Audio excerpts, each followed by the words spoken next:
आज हम सूरदास का तृतीय पद पढ़ेंगे। हमारे हरि हारिल की लकड़ी, मन करम बचन नंद नंदन उर, यह दृढ़ करी पकड़ी। हरि कृष्ण, हारिल एक पक्षी, लकड़ी लकड़ी। यहाँ मैं आपको बता दूं कि हारिल एक पक्षी होता है और वो अपने पंजों में एक लकड़ी को दबाए रखता है। लकड़ी लगा लो या तिनका लगा लो, और उसे वो किसी भी हालत में, उसे किसी भी परिस्थिति में उसे छोड़ने के लिए तैयार नहीं होता। करम करम, वचन बातें, दिवस दिन, निसी रात, पकड़ी पकड़ी। हमारे हरि हारिल की लकड़ी, मन करम बचन नंद नंदन और यह दृढ़ करी पकड़ी।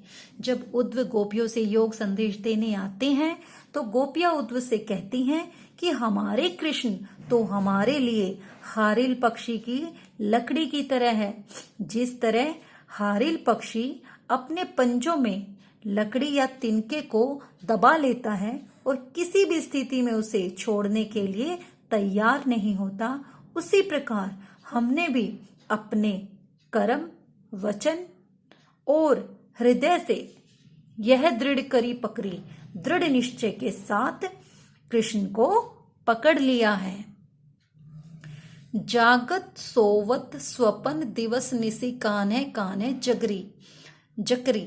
जागत जागते समय, सोवत सोते समय, स्वपन सपने, दिवस दिन, निसी रात, और कान्हे कान्हे कृष्ण कृष्ण झकरी रटती रहती हैं। गोपियां कहती हैं कि हम तो जागते सोते स्वपन में दिन रात कृष्ण का ही नाम रटती रहती हैं। सुनत जोग लागत है ऐसो, जो कोरोई ककरी।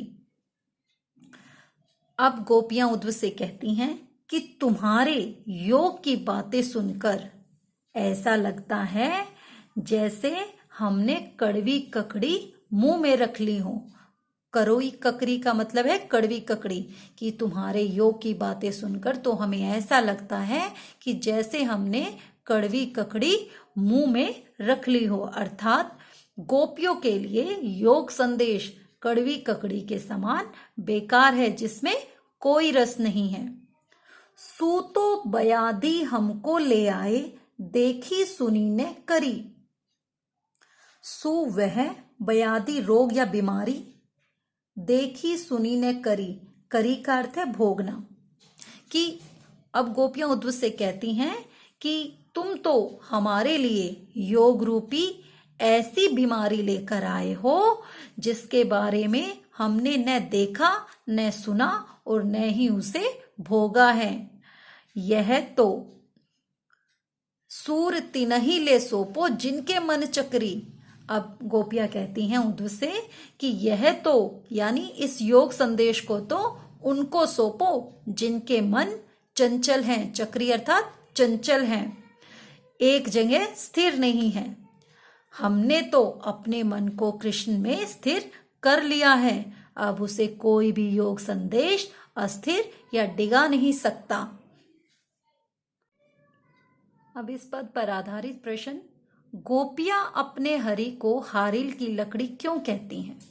तो गोपियां अपने हरि को हारिल की लकड़ी इसलिए कहती हैं क्योंकि हारिल पक्षी जो है वो अपने पंजों में लकड़ी को दबाए रखता है और किसी भी स्थिति में उसे छोड़ने के लिए तैयार नहीं होता। तो उसी तरीके से, उसी तरह गोपियां भी श्री कृष्ण को पकड़े हुए हैं, वो किसी भी परिस्थिति में उसे छोड़ने के लिए तैयार नहीं है। गोपियां योग के संदेश की तुलना किस किस से करती हैं? तो गोपियां योग के संदेश की तुलना कड़वी ककड़ी से करती हैं जिसमें कोई रस नहीं है, और उस बीमारी से करती हैं जिसके बारे में ना उन्होंने पहले कभी देखा, न सुना और न भोगा। गोपियों ने योग का संदेश किन्हें सौंपने को कहा है? तो गोपियों ने योग का संदेश उन्हें सौंपने के लिए कहा है जिनका मन चंचल है, एक जगह स्थिर नहीं है। प्रस्तुत पद्यांश में या पद में गोपियों के प्रेम की अभिव्यक्ति किन किन शब्दों में हुई है? तो प्रस्तुत पद्यांश में गोपियों के प्रेम की अभिव्यक्ति जागत सोवत स्वपन दिवस निसी, कान्हे कान्हे जकरी। अर्थात गोपियां जागते सोते समय सपने में दिन रात कृष्ण का ही नाम रटती रहती हैं।